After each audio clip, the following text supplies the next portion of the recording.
What is up, everybody? Good evening. Hope your evening's about to get a little bit better. I got Marco Martinez in the building with me tonight. We got some things to discuss. We're going to talk a little bit about George Kittle and his weight loss / weight gain journey. A little bit interesting. We're going to talk about the budding rivalry with the Green Bay Packers that the 49ers have here. I think this one's good because you've got two young quarterbacks that are going to grow together. This should be a fun rivalry for quite some time. And then we're going to give our top 10 49ers, and we're going to close out with an article from The Athletic talking about how the 49ers were big losers this offseason. We'll discuss that plus more, and we're going to do it all next.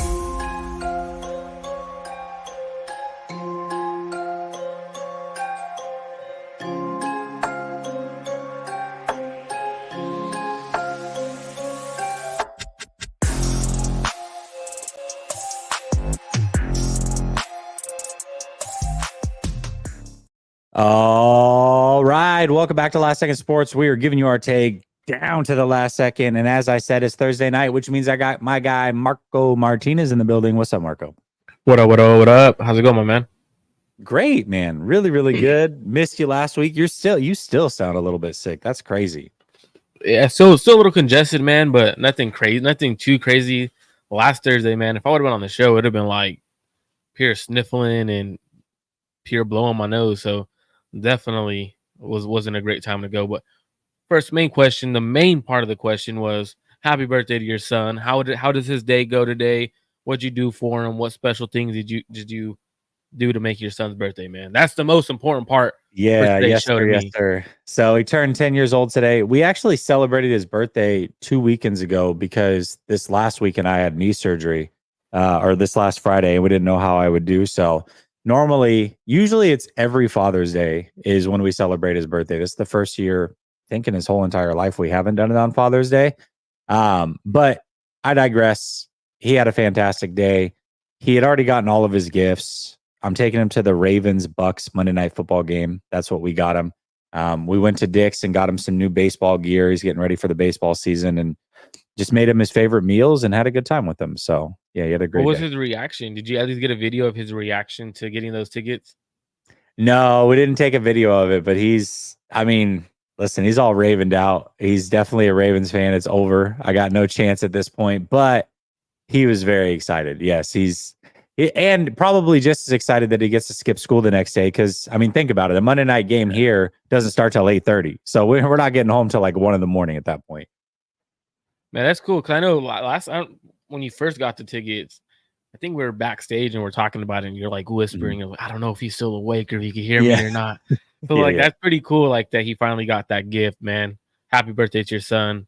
Hope you had a great 10th birthday, man.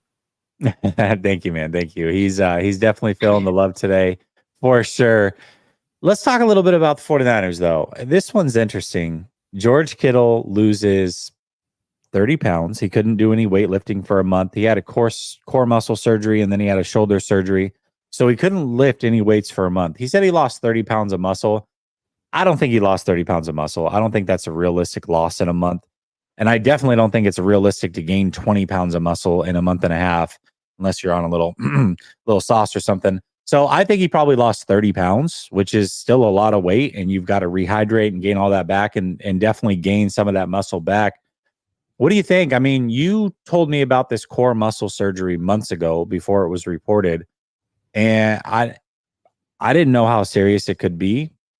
It sounds like he's healthy now for the most part, or is getting there, but this is a whole offseason spent rehabbing. And George Kittle in the past has talked about how much he hates getting surgeries in the offseason because he hates rehabbing and it takes away from his growth for the next season. So do you think this is going to hinder George Kittle? Do you expect him to be good for training camp? Like, what are your thoughts? He should be good for training camp. He was out there at the tight end U running routes and catching passes. So his recovery should be a lot ahead of schedule. So I'm not just like ahead of schedule. The fact that he's running routes out there, catching passes, I saw a couple of videos of him jumping up and down. That's a good sign. Now, the biggest issue is he could have a setback from any time in a training camp. We don't know what his recovery process is like or what his rehab schedule is supposed to be like. Is he ahead of schedule? Is he on time or is he behind? So that's the biggest thing for George Kittle, right? Like you said, losing 30 pounds isn't good. Like now you got to get back to that strength. Now these guys are super athletes where you'll get that strength back really fast. You really don't lose much in that point, but it's just hard to see a player lose 30 pounds and not be able to get better because he's going into the year 30. Was it year 31, 32 season? I think he's 30. I think he's 31. Yeah. So he's going into those years of his career where typically you see players decline. Now, tight ends, I believe he'll be 31 in October. So tight ends usually they could stay afloat until 35. I mean, we've seen Travis Kelsey going crazy still. Um, but the thing is Niners did not have injuries last year. And if they did, the players were playing through them. Look Mm-hmm. at Charvarius Ward, George Kittle. This one of their offensive linemen was playing with a banged up ankle injury, knee injury the entire year. I believe it was Yeah. Banks. Burford or Banks. Banks, huh? Banks. Yeah. Banks. Yeah. Remember he had the, I think he had like a bicep injury and then he came back and hurt his ankle or something. Yeah. He was hurt all year as well. So like the likelihood of him getting hurt is a lot higher now coming off of rehab because you're not coming into camp in shape technically because you're rehabbing. You're not getting into football Mhm. shape. You're more so getting into shape where your body is fully recovered. So for me, George Kittle injury and his recovery process and everything that's going on is worrisome. I know a lot of people are like, oh, it's not that big of a deal. It's George Kittle. It's worrisome. When your player's having surgery and he says he loses 30 pounds, that means he wasn't able to truly recover. Now they did get Logan Thomas, so that should help them where they don't have to rush George Kittle for the first week of the season. But man, what are your thoughts on George Kittle? That's a lot of weight, man. That's really, really a lot of weight. Yeah, I mean, I think the first thing that I thought of was he's carrying way more weight than his natural body is built for. Like remember he did come into college, I believe, as a wide receiver. So he's actually probably built naturally like a wide receiver. Now, I mean, that's not that uncommon. You see it with offensive linemen in particular, defensive linemen sometimes, but they carry a bunch of extra weight, and as soon as they retire, they lose a bunch of weight. Staley comes to mind. We saw same thing for the left tackle for the Browns. He lost a ton of weight. So that's not that uncommon, but 30 pounds, if you lose 30 pounds in a month, that's your body naturally saying this is not the weight that you should carry. And some of that, I believe, whether it's good weight or bad weight, doesn't matter.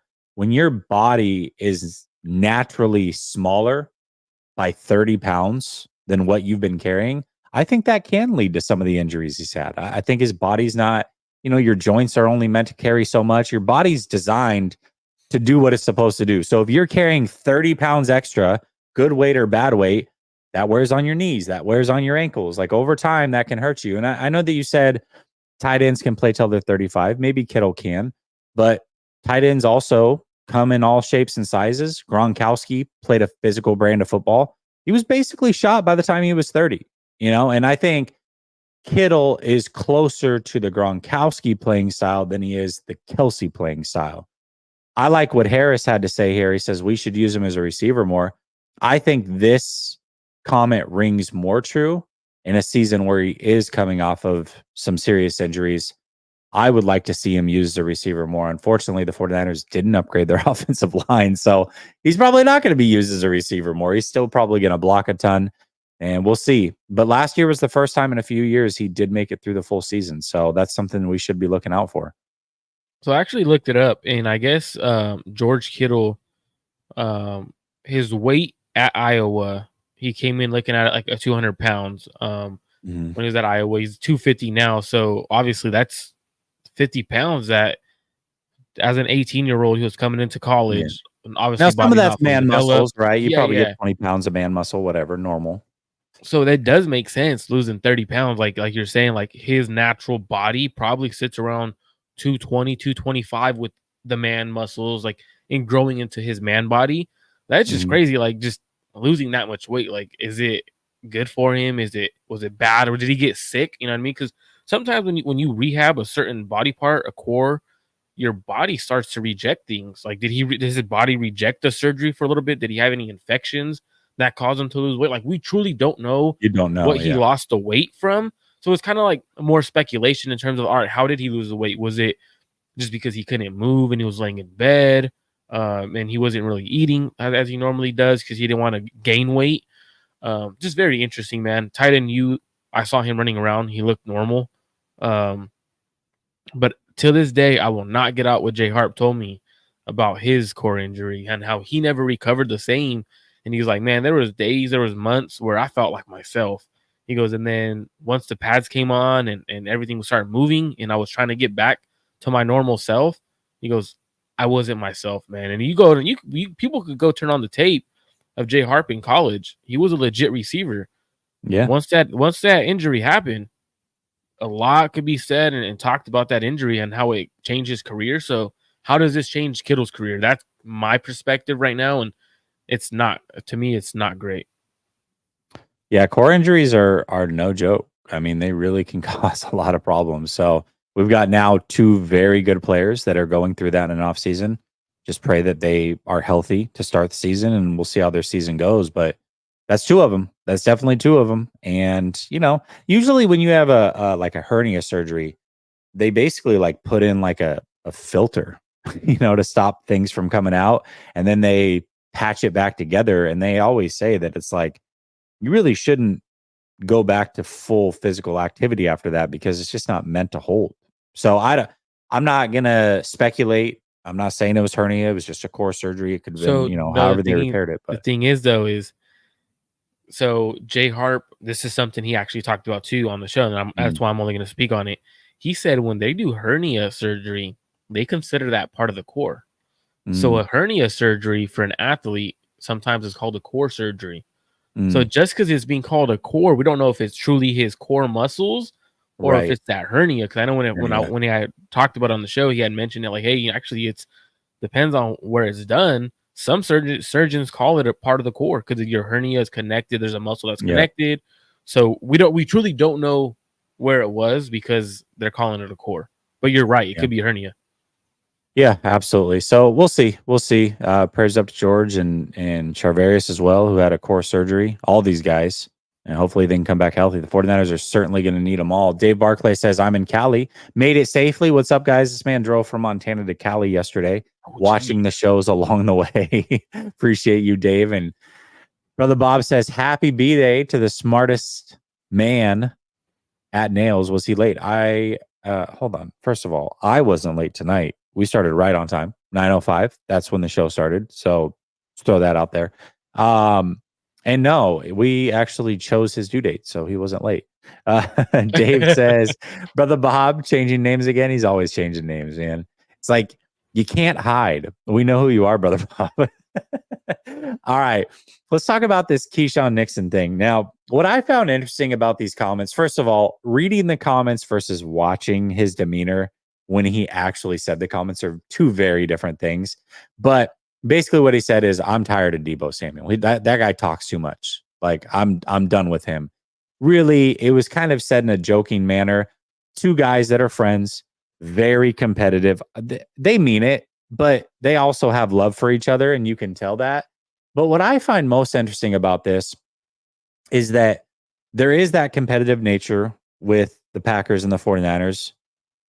And this isn't the first time he, in particular, has kind of taken shots at the 49ers. Remember, he was the one that, when they were talking about OTAs, were like, wow, all the players are here. What's up with that? He's the one that said, hey, we're on a mission.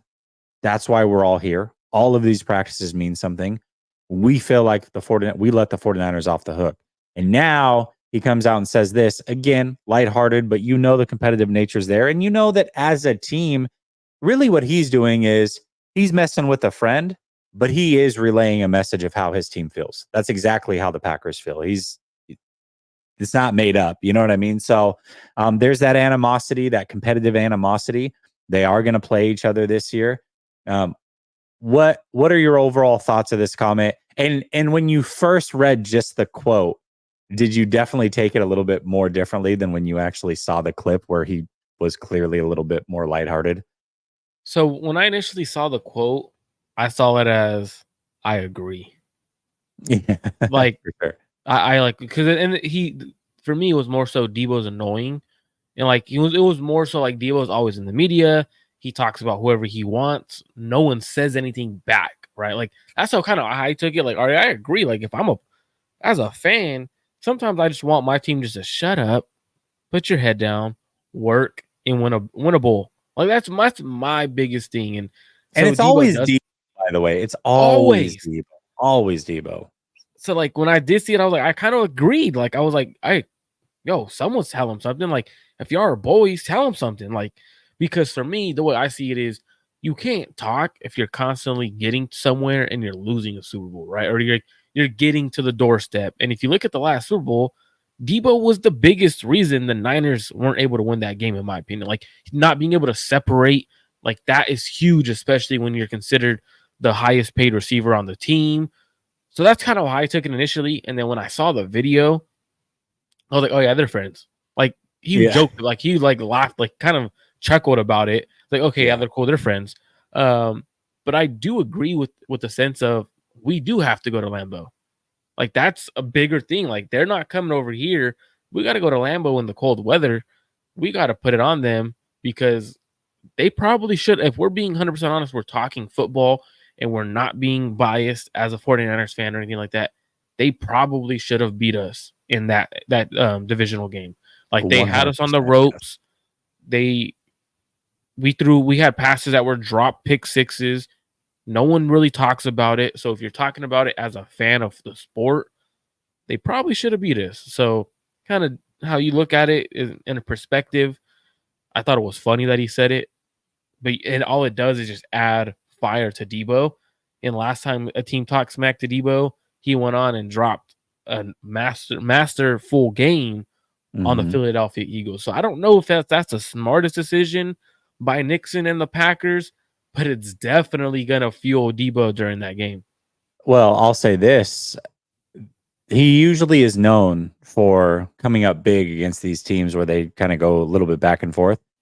Although the guy he went most back and forth with was on the Detroit Lions, and he didn't have like a crazy amazing game there either. You know what I mean? So that was like a game where he easily should that started in like week 4. Him and Chauncey Gardner Johnson were going at it. And it's like, oh, we're gonna see you, we're gonna see you, we're gonna see you. Now, obviously, the 49ers got the last lap there, but ultimately Deebo wasn't like this major factor in that game. He played well, but not like your typical Deebo versus the Rams, Deebo versus the Eagles. It wasn't one of those takeover type games. You know what I mean? So, maybe you can get away with talking a little bit of trash to Deebo Samuel, but your argument about they were this close to losing that game, I can make an argument right now that I think holds some weight, that the 49ers were just as close to going out in round 1 or the divisional round for them because they had a bye as they were to winning a Super Bowl. They Oh, were every bit as absolutely. close as losing the divisional round as they were to winning a Super Bowl. So Absolutely. And I that's agree. something that we don't talk like that. What we do is we look at the 49ers and what they are now and we say, "Oh, I mean, we're this close to winning a Super Bowl." I mean, really all you got to do is keep the band together and you're there. And the argument can be made that, well, yeah, but that same team easily was the argument you want to make for they were this close to winning a Super Bowl. I can also say, and they were this close to losing in the divisional round. That's the same team. So it goes both ways here. And what's crazy about it too, and it shows, and this is like I agree with both things. I think the Niners were this close to losing in the first round, this close to winning it in the the Super Bowl. It just shows you how easy it is to lose a game, right? Or how close you could be. It's a game of inches, man. And like it's to be honest, that's to me what makes the sport so great. One wrong play, one wrong thing could flip a game. And I think that's the best thing about football because even though it's 4 quarters, 60 minutes, one thing could flip a game like that. And it's only 7 seconds, typically the length of a play, 7 to 12 seconds, that could change the game. So to me, that's the best part versus other sports. There's a lot more things that could flip a game in the NFL in the playoffs. One play changes it. Yeah, absolutely. But I really do like this rivalry. I think for me, there's some nostalgia too. If you grew up when I grew up, mainly most of your football memories as a kid was in the 90s. And for me, that was Packers, that was Cowboys. And now we've seen the Cowboys thing kind of run its course a little bit. The 49ers clearly own that. It hasn't turned into that rivalry again. I think, and the 49ers have owned the Packers, to be fair. But now it's a new quarterback, and they've only played once. If that team beats the 49ers in the regular season, then all of a sudden you can start to make an argument like, hey, especially if we got to go to Lambeau, can we get that game done? So I think there's a lot of fun here. And I just think historic franchises, when they're both good and they're competing, I love it. And this really can be fun for many years. If Brock Purdy can be a franchise quarterback, if Jordan Love can be a franchise quarterback, you really could see this matchup 6, 7, 8 times over the course of the next 10 years. And I'm looking forward to it. It technically could be how they were saying, like the Peyton and Tom in the AFC, like sort of that in this fashion. I'm not saying that high level of players, but essentially that's what you could see for the future. And I think Brock Purdy is going to be the better player that wins the not necessarily. I'm gonna reword that, is going to win more of those games. I agree. I don't think he could be the better player, but I think he could win more of those games. And the reason is I think he has a better foundation on defense that could slow down, because it's not Jordan Love versus Brock playing head to head. No, it's not.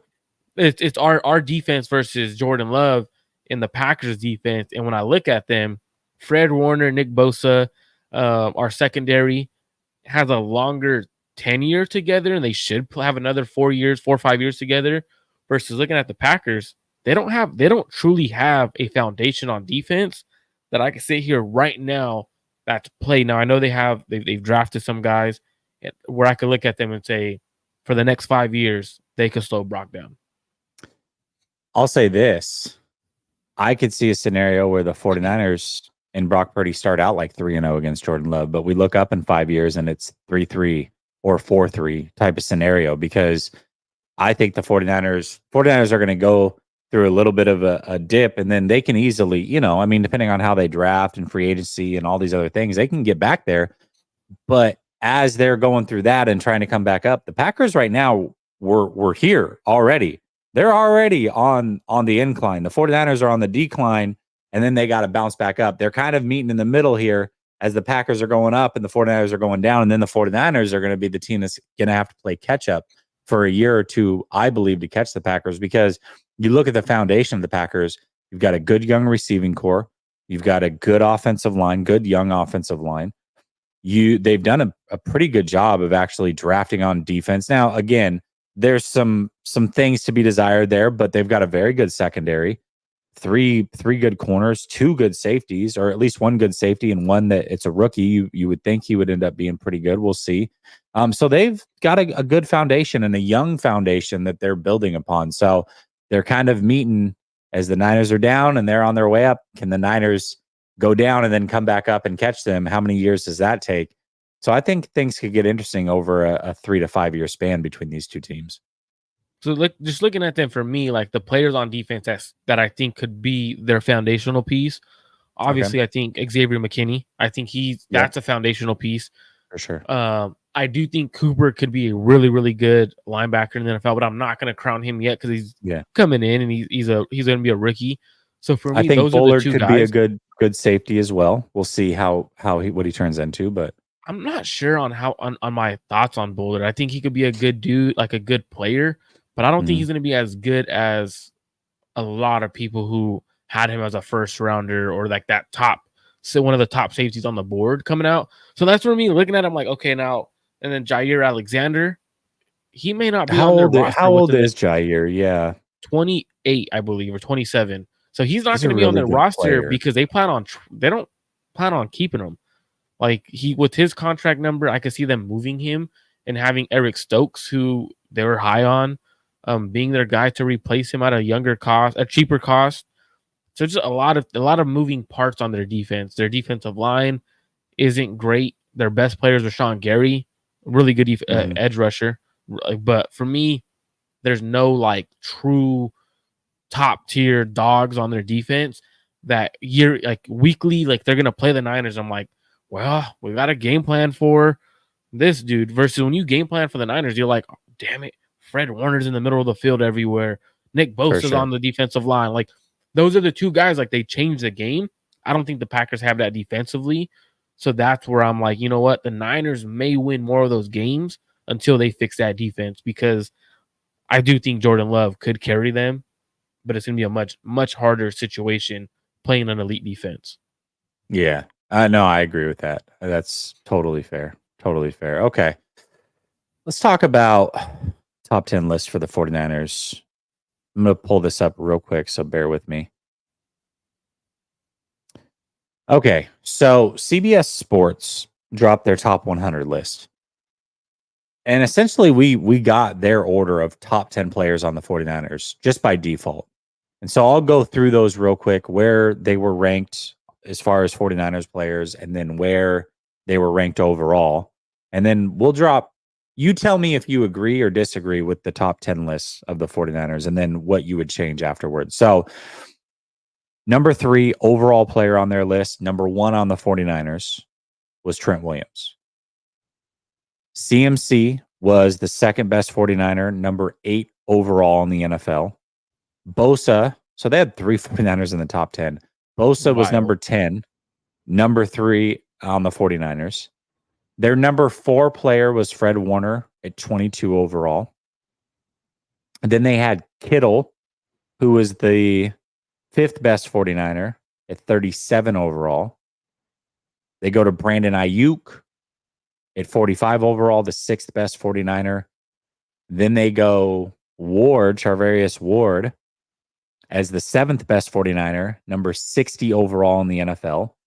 They have Deebo Samuel at 81 overall in the NFL. He's the 8th best 49er. Then they have Brock Purdy as the 9th best 49er at number 85 overall. 13th best quarterback, though.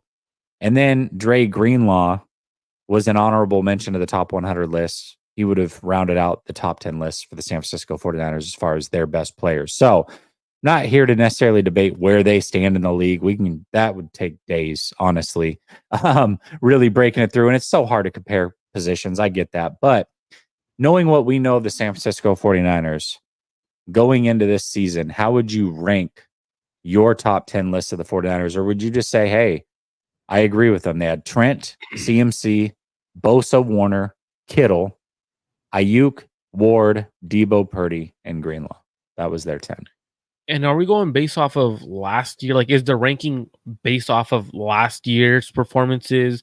Is it moving forward? So what they did is, this ranking for them is top 100 players headed into the 2024 season. So I think it's probably what they did last year and projecting kind of what you think they're going to do this year. So however you want to take that, however you want to work that, you can wordsmith around it.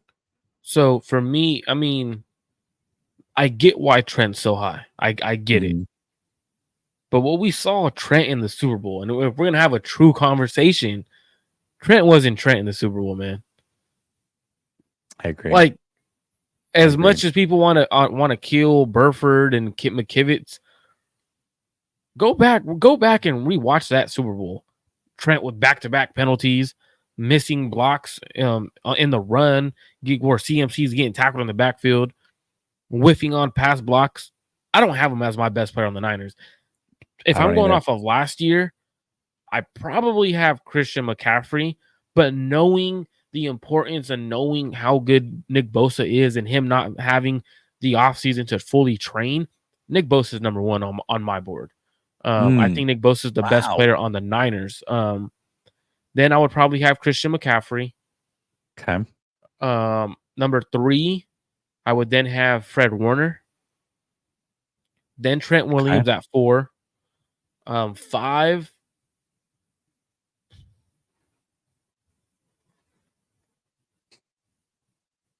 Man, 5. This is hard. Probably George Kittle, where he was ranked. 6, BA. 7, I would have Purdy, so move him up 1. 8, I know he didn't play much last year, but I do think this player is in my top 10 just because I think he's one of the best players on the team. Okay. Talanoa Hufanga. Okay. So I'm at 9 now. That's 8. Yeah, so number 9. Yeah. So you haven't said Deebo yet. I don't think is he going to be on the roster? That's my biggest question. Let's Number assume he 8, is because he is number. now. So Okay, he is. So number 8 or the 9, right? 9, Deebo, now number 9. Okay. and then number 10, I think the nominal Lenore. Oh, Demo. I like it. Okay. Oh, I I think he's like it. better This than. is an I think he's better unconventional than Ward. list. And this is me just going. This is me giving my list, not how it should be. This is my top 10 for the Niners.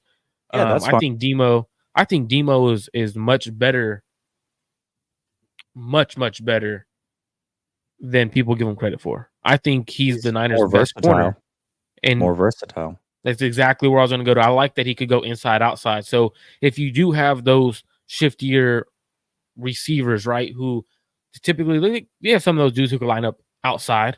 Ward's he'll match up with those guys fairly well. When they get smaller and shiftier, man, he struggles a little bit. If he don't really move inside because he knows that's not his island, he's not going to do really well inside. Demo, he don't matter. It don't matter for Demo. Like that's to me impressive. The fact that he'll come in and fill the gaps, fill the lane, and come down and fly down and hit. To be honest, Demo needs more credit around the league.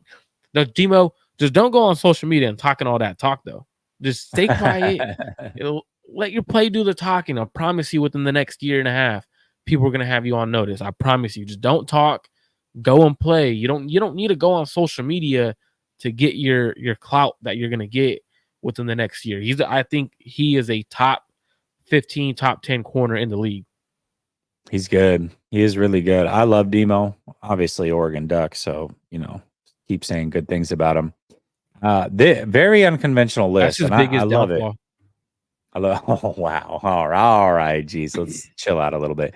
Okay, a very unconventional list, but I like it. I like going out on a limb, and I really what this says to me is how good the 49ers really are.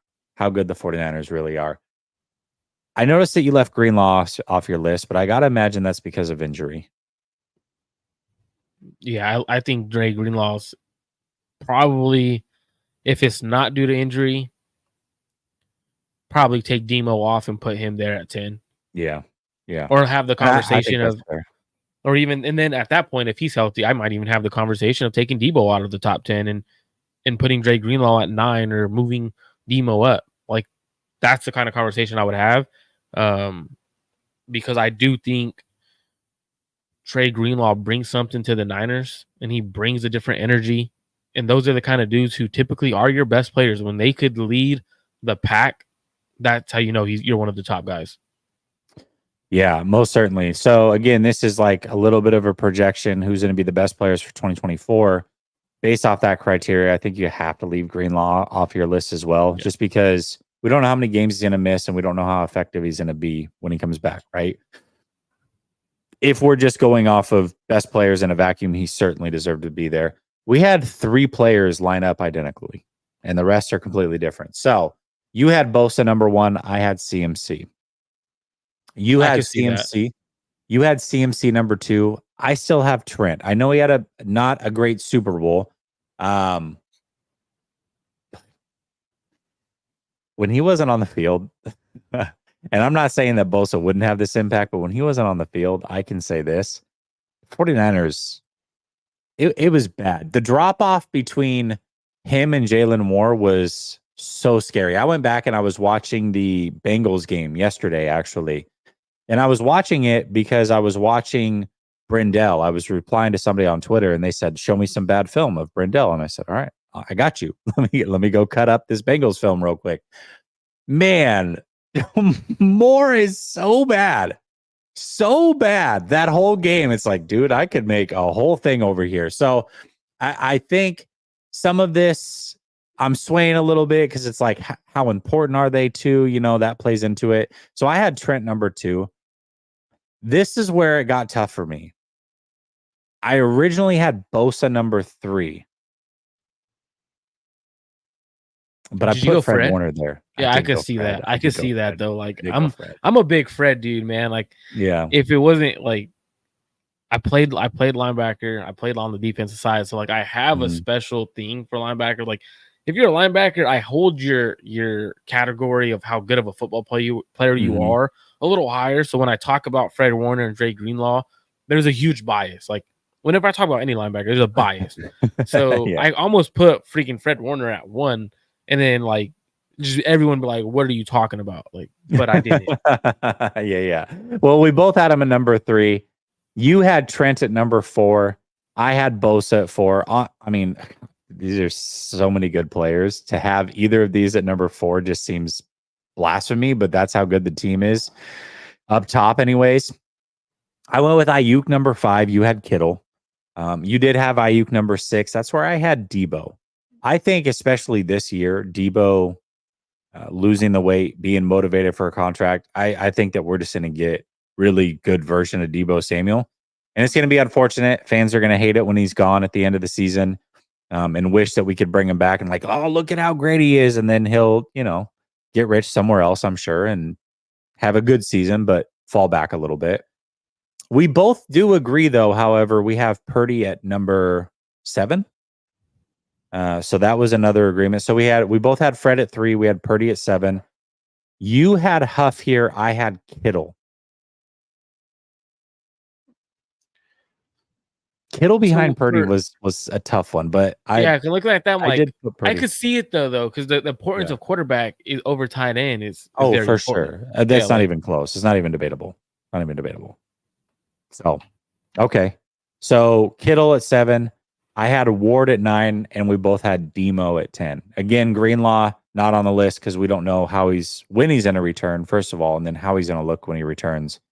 In a vacuum, we'd both have him there. So the similarities that we had were Fred at 3, Purdy at 7, and Demo at 10. A lot of good players on this team, though, man. There's a lot of good players on this team. For you, so rounding out your top 10, if you had to choose other lists, right, like looking at everyone else, who would be your 11th or 12th? Who they were so close to being there? Obviously, Dre Greenlaw, but outside of a guy like that, who would you have on your list that you almost added and made your 10th person like? Change? If it's not Greenlaw, again, we're kind of just leaving him as like not available. He's honorable, yeah. Right. So we're just gonna leave him as unavailable. I actually almost went with Floyd, man. I think he's that good. Oh wow. I mean, this is a guy who's consistently around 10 sacks. I think he's going to be super impactful here. I think he can usher in some interesting things for this team if they want to switch it up. He's a guy that I think can stand up and rush the passer. I think that he can have his hand in the dirt and rush the passer. So he can give them some good, interesting looks and kind of help them get creative along the line. And I think a lot of that stems with the versatility that he has. I would probably go Floyd. Floyd is the guy, yeah. So then you had Charvarius Ward in your top 10, but you did not have Demo. I did. I had Demo 10. I had Demo 10. Okay, Demo 10. Okay, yeah. Cool. Yeah, I had Ward 9, Demo 10. That's crazy. Yes, that's next time we have a show, I do want to talk about, and we'll do this next show, is do the 49ers have a top 10, top 5 cornerback duo? And we'll have that on the next show, but I just like that's just a preview for everyone. I gotta because think about it gives that. you a week. I gotta go look. Yeah, it gives you a week to look at it, so not on the top of our heads, but to be honest, like that's the stuff that I'm like looking at right now. Like, do the Niners truly have a top 5 duo? They got a good one. They do have a good one. It's up there. Some, especially now that Kansas City got broken up, for sure. I mean that helps, right? That was one of the top ones. Ooh, all right. That's going to be a good topic for next week. I'm looking forward to that one. And I don't know the answer. I'm going to have to go through some of these rosters and double check some things. Brother Bob says, of course you watched the Bengals game, closet fan. Man, do you see my man Joe Burrow shredding up the Niners, bro? Come on. How couldn't you watch it? I really can't stand Joe Burrow. I think he's so overrated. I'm sorry. All right. The Athletic wrote an article. And what's interesting about this article is they only chose 5 teams for the winner section, 5 teams for the loser section. So I know this is a 49er channel, but I just want to see if we can find any flaws with their lists in general before we kind of dissect it and break it down. So as far as their 5 teams that they had that were winners this offseason, They had the Bears, the Commanders, the Lions, the Eagles, and the Bucks. I don't have a problem with their top 4. The Bucks made no sense to me. I don't know how you make a list and not have the Texans on there after the crazy improvement that they made this offseason, all the players that they went and got. And I look at the Green Bay Packers too and go, holy crap, man. I mean, you went and got younger at running back in Jacobs. You went and got a top tier safety that can help you out. I felt like they drafted really well also. I think they could potentially be on that list.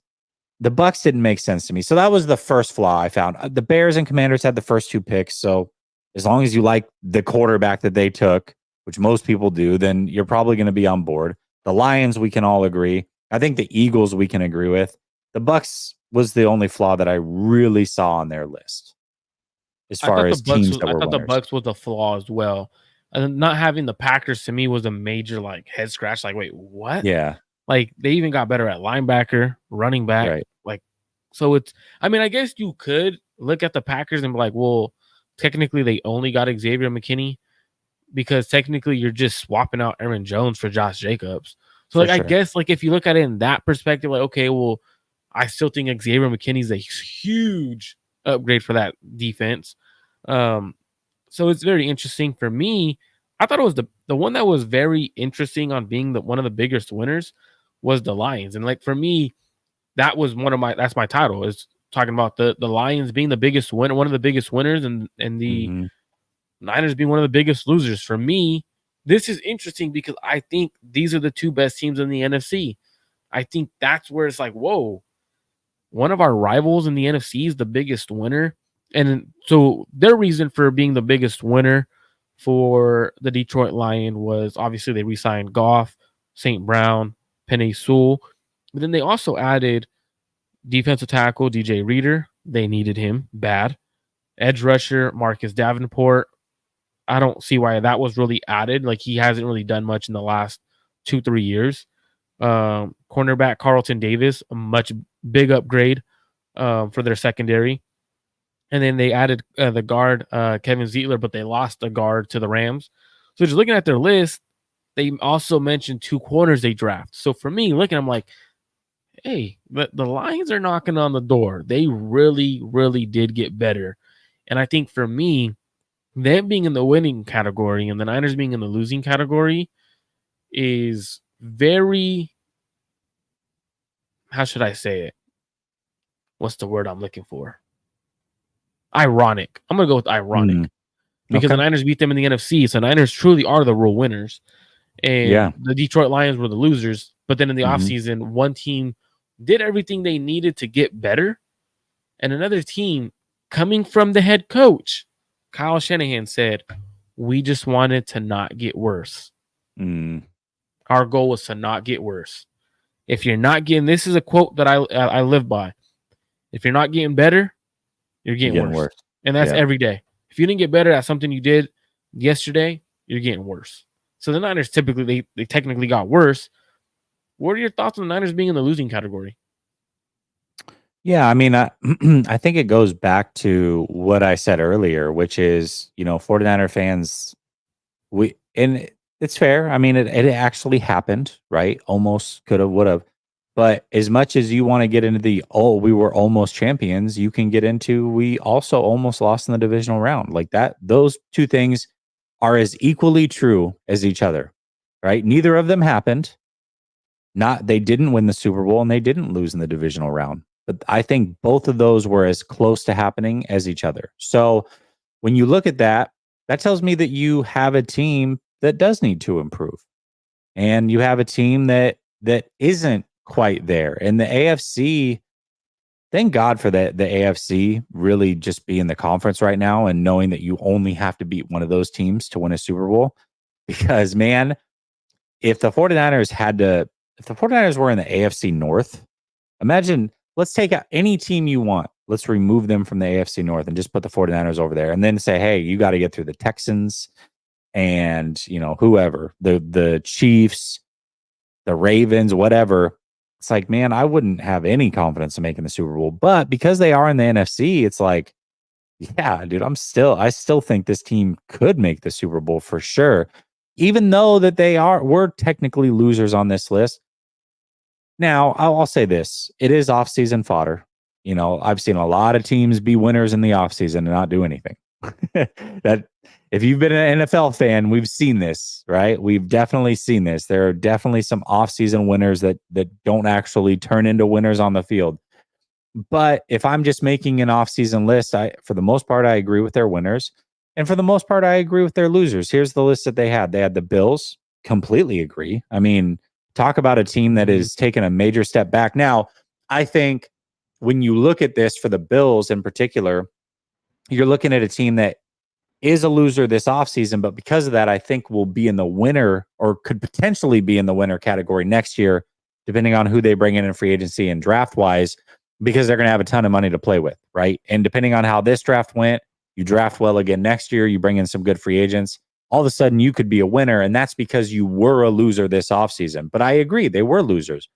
I would say the Jags, I'm definitely on that. You know, the Jags paid their quarterback a lot of money, although I think that contract is very favorable for the Jaguars. It's a good contract. Considering it's a good contract. But you know, you lost Ridley to a division rival. You know, there are some moves they made as far as shoring up the trenches, but both the players they brought in on defense, Eric Armstead, Mitch Morse on offense, yeah, that shores up the trenches a little bit. But these are both guys that I believe have some injury history. I think Morse was like healthy for the first time in a while. So both these guys could miss a lot of games, and then all of a sudden you're screwed. The Cowboys absolutely deserve to be on this list, and they are. They did almost nothing. In fact, they just seem to subtract from their team. I don't know. They added a big player, bro. They added Zeke, bro. They added Zeke. Yeah, let's give them that, bro. They added all Zeke, right, yeah. And they also took from the Niners, bro. They took Eric Kendricks. Like they did two big things. That's two big moves for the Cowboys. So put some respect on those guys. All right, you're right. Totally fair. So the Cowboys on this list, deservedly so. The Panthers, for sure. I mean, they lost their best defensive player that they've had in a long time in Burns. They should be on the list just alone for lying about S2 scores. Yeah, that's the other thing, man. I mean, my gosh, missing on the quarterback. That's a big you deserve to lose for the next 5 off seasons because you missed on the quarterback. Yeah, I agree with that. But, you know, so the Panthers deserve to be here. So then the question is, do the 49ers, you know, I agreed with all their winners except for one. I do. I agree that the 49ers should be on this list because you're in an all-in season. Their explanation was, hey, you know, with your first round pick, you drafted a guy who's probably not going to contribute a ton in year one in Ricky Pearsall. No matter how good he eventually ends up being, he's most likely not going to contribute. And when you're this close to a Super Bowl, you probably want these guys to contribute. Although Wilkes was not a schematic fit, are you guaranteeing that you're getting an upgrade on defense with guys like Dre Greenlaw injured, Eric Armstead no longer here? You made some other changes, but you're also bringing in a first-time play caller. Are you guaranteed to get better on defense? There is no guarantee. And so, you know, I think on paper, the best argument you can make is that the 49ers stayed flat. I think you can certainly make an argument that they took a step back. I don't know that you can make the argument in good faith, and say that they took a step forward. That's just me. I'm making the argument that they stayed flat. The players changed, but they're flat. And I agree with you. For a team that is all in now, they would be on this list. However, what I want to say is the 49ers often win during the regular season close to the trade deadline, right? And this is why you don't just look at the offseason, because there is time for the 49ers to improve very significantly. And they seem to do this almost every season now. They're making a swing. And I love that about them because it gives you a little bit of excitement. You start looking at the trade deadline. You start looking around the league. You're like, all right, who's going to be available? Who are the 49ers going to call on? Who fits with this team? And you're almost guaranteeing that every year, because the 49ers do have this cap space to play with, they do have all their future picks, they're most likely going to make a trade at some point during the season. That easily can make them a big winner. Last year, that trade was Chase Young. Big time player. Didn't pan out, but they tried. You can't blame them for trying. The year before it was CMC. We know how great that was. So we've seen them do this. I believe they're gonna do it again during the season, and we'll see where it goes. But as far as just an off-season snapshot, yeah, I think they deserve to be on the list for sure. Yeah, absolutely. And when you look at the list, like the reasons that they were put on this list, right? They talked about how drafting a receiver who won't be pretty much that dude until 2025 season. That's so true. Like if you're gonna have BA and Deebo on the roster, that kind of was a wasted pick for a win now team. And like you're pretty much taking that pick for a win now season or future season, my bad. So technically he doesn't truly matter this year. So it's not that big of an addition for this season coming on. Then they talk about losing Armstead and replacing him with Armstead and Javon Kinlaw and replacing him with Yetur Gross-Matos and Jordan Elliott. Talks about replacing adding Leonard Floyd. I think that is the only player I love Jesse, Leonard Floyd, man. that made the Niners better. Yeah. Only player. In my opinion, that's the only player that made us better. Because you got Malik Collins, Gross-Matos, Jordan Elliott. In my opinion, last year the Niners defensive line lacked depth. Their depth's better, but that doesn't necessarily mean that they're winners, right? Like I do like them going out and signing. Okay, hold on. Let's look at this all in a vacuum real quick. Let's remove Floyd from the equation, right? We'll add him back in. I'm not going to make this unfair, but for now, if I just take Gross-Matos, Malik Collins, and who's the one from the Browns? Jordan Elliott. Thank you. I was drawing a blank on his name. So Elliott, Collins, Gross-Matos, and let's compare that with Young, or not even Young. Who was the other guy? Who was number 5 on their team? Gregory. Who was it last year? Gregory, right? Yeah, Gregory. Yeah, Randy Gregory. We'll compare that to Randy Gregory, Kinlaw, and Armstead. Which 3 are better? I'm going Armstead.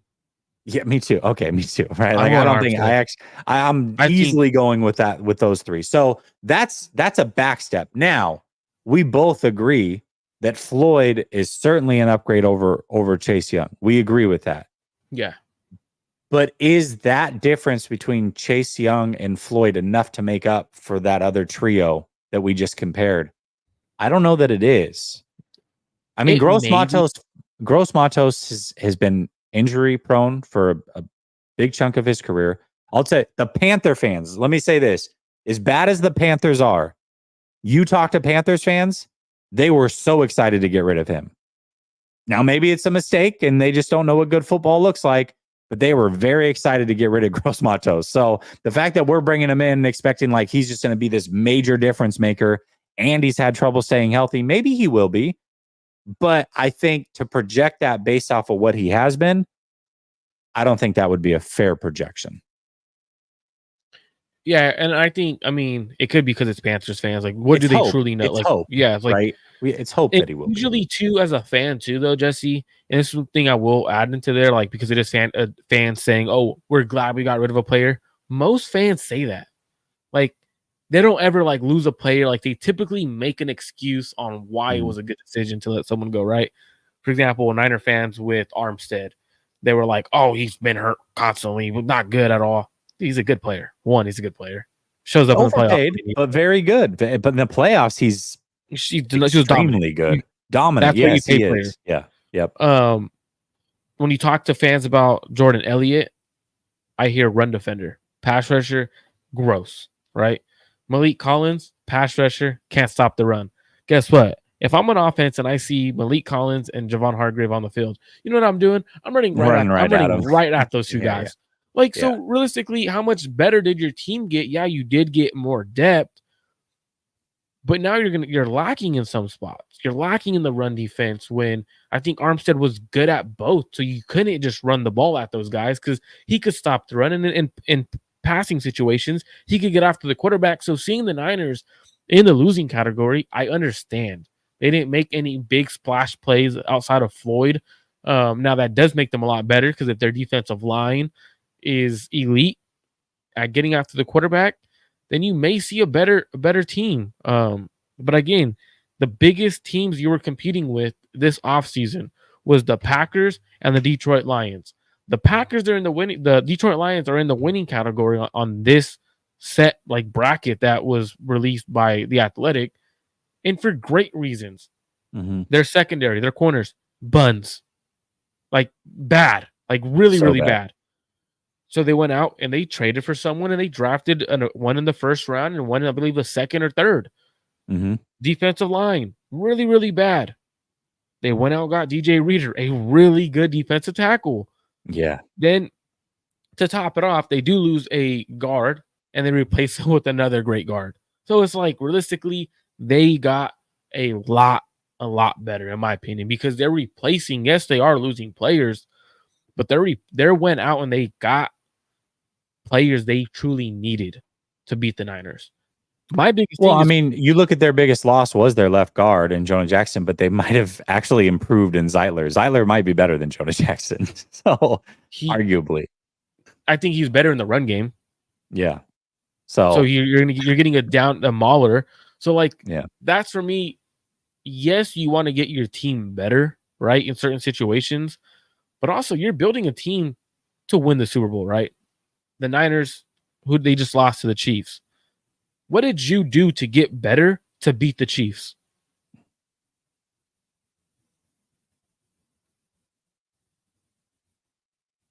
Your offensive line struggled in this. The biggest, if you could ask any Niners fan, why did the Niners lose the Super Bowl? You could ask any random Niners fan.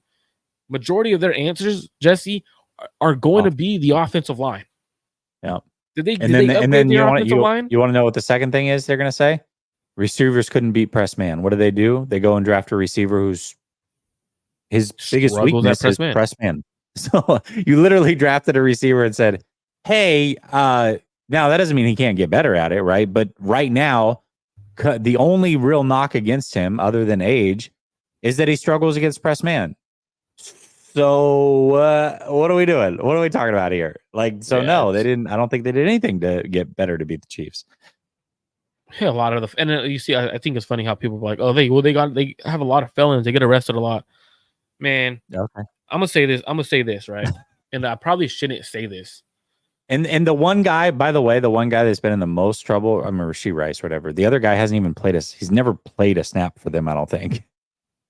Yeah, I don't think he did. He's been on the practice squad or whatever. For me, I'm going to say this, and it's kind of weird to say it because I probably shouldn't. If it's not a violent arrest or a violent whatever, like if it's not assaulting someone, animals, and stuff like that, it doesn't matter. You could get arrested for DUI, and you could be a great player. As long as you didn't injure someone, as long as you didn't kill, obviously. Well, let's look at the team of the 90s. Who was the team of the 90s? The Dallas Cowboys. I mean, you want to talk about malcontents in the offseason and chaos in the offseason. It didn't get any worse than the Dallas Cowboys. I mean, they were constantly in trouble. Okay. So for me, that's my thing. Like if you could be getting in trouble, right? These dudes are human, man. They're regular dudes with money. That's how I see it. Like truthfully, that's how I see it. Now, if you're not doing anything outrageous, you're not like obviously the dudes that are hitting women and stuff like that, out, boom, get them out the league. Dudes that are hurting people, animals, out the league, boom, right, and stuff like that. But if you're getting arrested, and you got weed in the car, you got arrested for DUI. Listen, who cares? They're paid to play football. This isn't the moral bowl. I'm sorry. We can judge them as people all you want, and I'll probably agree with most of your stances. But the Super Bowl isn't one off of morals and values and being a good guy. It's just not. It's not. It's not. It's true. You need some of those dudes. I agree with that. And you don't lose a Super Bowl in the offseason because you had a couple guys get arrested in the offseason. That's not. Otherwise, the Dallas Cowboys would have never won. And the Chiefs the Chiefs have kind of done this in the past. Like they've been in the news for these things. Andy Reid will take questionable characters in and hope that it pans out for him. He takes chances. That's just what he does. He's always been that way. He's always going to be that way. And I would say it's worked out pretty well for him. So, and for the comments, Yeah. And for the comments that say, but they're role models, maybe you should be a role model for your I kid. don't care. I don't care about That's that. how I I see don't care it. about Maybe that. you should be a role model for your kid or I don't someone care in your about that. family. That's how I see it. That's just, and this is me going off on a rant, Jesse, because to be honest, like truthfully, as long as you're a good player, who cares? Like, as long as you're not hurting anyone, doing anything sexually, doing any of that stuff, let's play ball. Listen, I mean, again, if I'm talking about what's morally right and wrong, I mean, I'm a man of faith, right? And so of course I put all that stuff. It's kingdom over culture. Like that's the way that I've always been. But we're talking about football and athletics right now. And none Yep. of that stuff, as long as these players are available and on the field, and Rashee Rice may not be available for the beginning of the season. We'll see. There really hasn't been any whispers about a suspension, which is kind of weird to me. And so that may impact them. But assuming that all these players are back on the field for a playoff run, I mean, all this is off-season fodder that really isn't going to do anything to hurt their chances of winning a Super Bowl for the most part. So just on paper, when you look at what Kansas City did, you went and added 2 speedsters, something you haven't had. You've already got the possession receiver in Rashee Rice, who I doubt is going to be suspended all season. He'll be there at some point. You've got the possession guy in Kelsey. Now you got the 2 guys that can take the top off. You went and drafted your future left tackle. The left tackle you had was arguably the worst in the NFL as far as a starter went. So even if you are starting a rookie who probably needs some development, he's probably not going to be much worse if at all. And the defensive line, they went and bolstered. They lost L'Jarius Sneed. I would say on paper, the Chiefs have gotten better, though, from top to bottom. So I don't know, man. I mean, that's the team that won the championship. We're looking up at them. So we can poke fun at the morality and all that. They're going for ring number 3 in a row, and we're here wondering what the hell is going on, and if we're gonna win in our final year where we're gonna be truly eligible before we got to tear this thing down and go at it again. So, as a fan, I would rather have what they have right now. So that's just what it is. And yeah, so like for me, like off season, right? Winners and losers. Winners and losers. Us being losers is not a good thing, man. We're truly. I think this is the biggest year for the Niners organization since '94. Mm-hmm. Well, we could say every year, right? But truthfully, since '94, because you're gonna have to break up this regime next year at least, because you're gonna have to you're gonna have to pay Brock, you're gonna have to do a lot of things. We look at teams that we cannot beat or were very close to us, and you put it in the chat, Hollywood Brown, right? That's how the Chiefs got better. They got better on. They needed receivers. They got receivers. They got Hollywood Brown, Xavier Worthy. They did things to get better at that spot. The Niners needed an offensive line. Didn't do nothing. Lions did what they did. We just talked about that. Why do you think the Niners didn't try to get better in certain situations? I think that's the why. We know they didn't do it. Why didn't they do it, Jesse? That's, to me, the bigger concern. Why didn't they do it? It's interesting because so we talk about like, do they value? There's been this kind of divide in the fan base where some people say, hey, it just seems like they don't really value the offensive line. And you got other people will be like, well, they do. I mean, look, they drafted this guy here and they traded for Trent Williams and this and this and this. Well, I think we did get our answer. I mean, when Forrester comes out and basically says like, hey, if we're evaluating 2 guys and one of them is in the trenches and one of them is going to touch the ball, we're always going to go with the guy that touches the ball first. So clearly they value weapons more than they do offensive line. And most of the great teams over the course of the NFL are not built that way. They're just not. I mean, they're built through the trenches. They're built through protecting the quarterback and controlling the football and those types of things. And obviously elite quarterbacks win most of the time. That's true as well. But protecting the elite quarterback is extremely important. And that's how you build dynasties, is by doing that. And so I think that they have a fundamental flaw in how they build a Super Bowl winning roster, not a competitive roster, but a Super Bowl winning roster. And so far, that's proven out. And that's why they're able to get close because they are so talented. But getting over the edge, everything's got to go well. And you got to have, in my opinion, you've got to be able to win in the trenches. And they're almost at a disadvantage every single week, regardless of the defensive line that's lined up across from them. It's almost a guaranteed disadvantage. Our offensive line versus whoever the opponent's defensive line is, especially when you get to the playoffs and you're playing really good players, you're pretty much at a disadvantage there outside of Trent Williams. So that's a big deal, man. It's a really, really big deal to me. And what's crazy is when Forrester did say that, right? At first I was okay, I get what he's saying. Like, yes, I could find you some quality offensive linemen in rounds 4, right? 3, 4, 5. I could find those kind of guys. The thing is, I feel like the Niners don't know how to draft offensive line. I feel like they don't know how to evaluate offensive line. That's, to me, that's the bigger issue. Rather than, okay, what guys have you drafted that you think could be good? Because you're saying that you could develop them, right? But I don't think they had any good guys they could draft. Like, none of those guys they drafted had traits that I'm like, okay, like he could be developed as a guy. So looking at it, you have teams that have won it, right? The Chiefs. When he said that, I was like, wait, the Chiefs just won with honestly, no talent on offense in the receiving room to score touchdowns. Like, if we're being honest, they should not have been in the playoffs. And an elite interior offensive line, too. Their O-line is elite. And what made them a really good football team was that O-line. Giving Mahomes that extra little bit of time. That's, to be honest, that's what won them games. Their defense was their defense was obviously good. Obviously was elite. But when it came down to the crunch time, when it came down to Mahomes in the playoffs and them having to make a play, their O-line he had time. You could wait 4 to 5 seconds and someone's getting open eventually.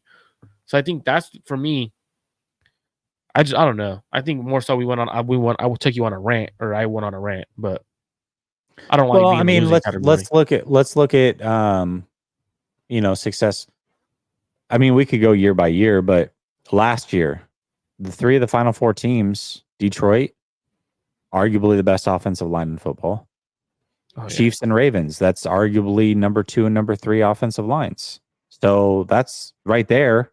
3 of the 4 teams had elite offensive lines of who was remaining. You know what I mean? And we could go year by year. I'm not saying that you're guaranteed if you have an elite offensive line. There's so much that goes into it. First of all, quarterback is the most important. Let's get that out of the way. If you have an elite offensive line and a crappy quarterback, I'd rather have an elite quarterback and a mediocre or crappy offensive line, personally.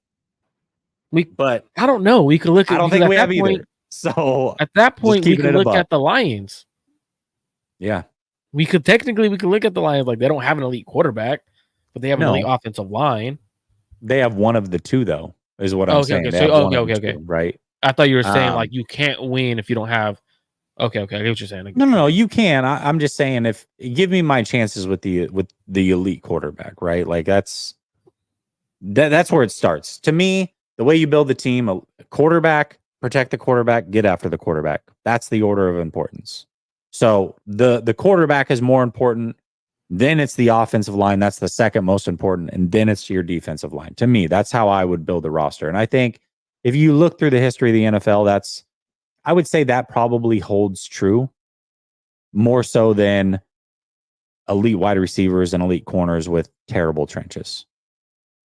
If you have terrible trenches and you're elite on the outside, I don't think that's a recipe to win. I don't. And what's weird, it just blows my mind because the Niners, when they initially were hired, they said they wanted their trenches to be elite. Like, they build a defensive line. Like, why would you build a defensive line and not an offensive line? Like, does that make sense? Like, but Kenny says boombox guy is most important, which is fair. I didn't even think about that. Good point. That's a good point. I like Steve-O's question right under it. Right. The head coach or QB, which is more important? Oh, head coach. I mean, excuse me, QB, quarterback. I would say it's, oh man, situationally. I think it's situationally because you could have a bad head coach, but an elite quarterback, and I think that elite quarterback is going to make up for a lot of flaws of that head coach. Versus, in some situations, you could have a really elite coach and a bad quarterback, and he can make up for him. For example, look at Kyle, look at Jimmy, right? And It's then true. so I think it can go he can both make up ways, both ways. Like but that's what I'm saying. Like a situation, like yeah. it does. I don't think it's necessarily one or the other. I think it's situationally because we could argue that I Drew think Brees dynasty made wise, you need both, really. If you're gonna have a dynasty dynasty. and win, 3 rings in 4 years or 3 and 5, you probably need both. And usually if you do that, then both are gonna get credit, whether they deserve it or not, right? So, that's a part of it as well. Yeah, But because yeah, like I would say Drew Brees made Peyton. that's what Yeah, I'm saying. Like, right? Like yeah, people like they talk about how Sean Payton like being an elite coach. It's like an elite coach is gonna go somewhere. He's gonna look good. Now we don't know what he's gonna look in yeah. with or is he with the Denver. Broncos? We don't know what he's Yeah, gonna look like with the Broncos, but the moment he lost as an offensive guy, the moment he lost Drew Brees, that team wasn't the same. So yeah, like you of can't course. make the argument for like, for example, Bill. Bill's defenses were always elite. Like Mhm. there was never one year that Bill wasn't there that they weren't a top 10 defense. Even last year with all the injuries they had, they were still a top tier defense. Yeah. So it's like for me, like that's what makes he's an elite defensive coach. So I Mhm. don't know. I think it's both. You really truly situationally you need both.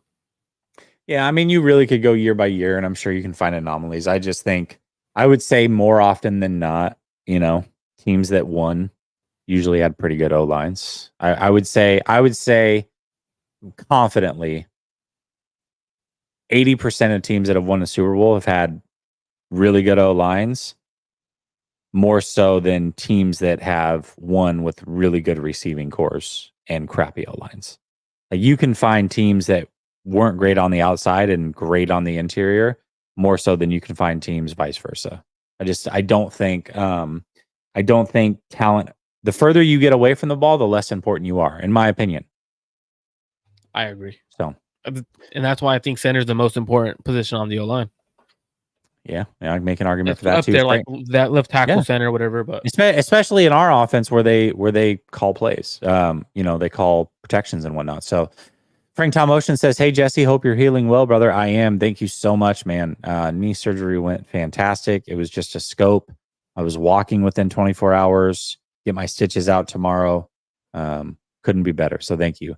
Dazza says, aside from Floyd, what have the 49ers shown that we were all in this season? And where have we dramatically improved? We barely made it past the first round of the playoffs last year. I think we just had the whole conversation, Dazza, and I think we kind of agree with you.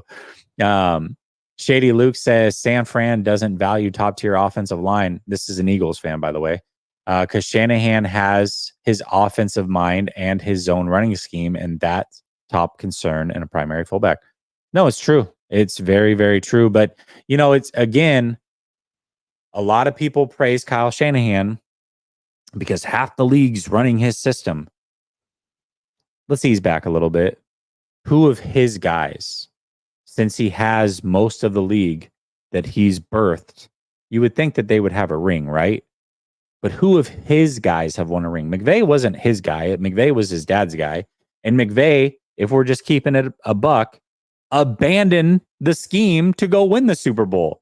He turned into a 3 wide receiver, pass heavy team. That's what he did to go win a ring. He abandoned the run game and that style to go win his. So even he did something different. But and you even look at, he, Jesse, this yeah, offseason made sure his interior O line is elite. Like they might have the that's best true. They interior O did. Yeah. line in the league, man. Yeah, they do. Miami's a great example of this, of talking about extremely good exterior players and not great interior players. They're the perfect example of this. I mean, I don't know if it gets I believe they probably have the best receiver duo in the league. Okay. Oh yeah. Then they drafted a young guy who's supposed to be good. They brought in OBJ, who's probably a shell of himself. But as far as they're just 2 top receivers, the best in the league. Offensive line's weak. How many playoff wins do they have? a big fat 0. So it's like, you know what I mean? I don't know. Anyways, we can have this conversation all day. Appreciate everybody in the chat. Much love to all of you. I hope you have a blessed weekend. I'm going to be traveling to Oregon over the weekend. I'll be there for the next few weeks. So streaming is going to be a little bit sporadic from me. But I will be streaming for sure while I'm gone. But just know the schedule is going to be a little off. I'm going to be gone for 3 weeks away from the house. Bear with me. Appreciate all of you for tapping in. You guys are great. Much love. Stay blessed. And by the way, Marco, thank you so much for doing these shows with me. Shady Luke says, Mom just had knee surgery today. Second knee. Ice up, Jesse. Yeah, icing. Stretching is a big deal too. Big deal. All right, y'all. Stay blessed. Peace.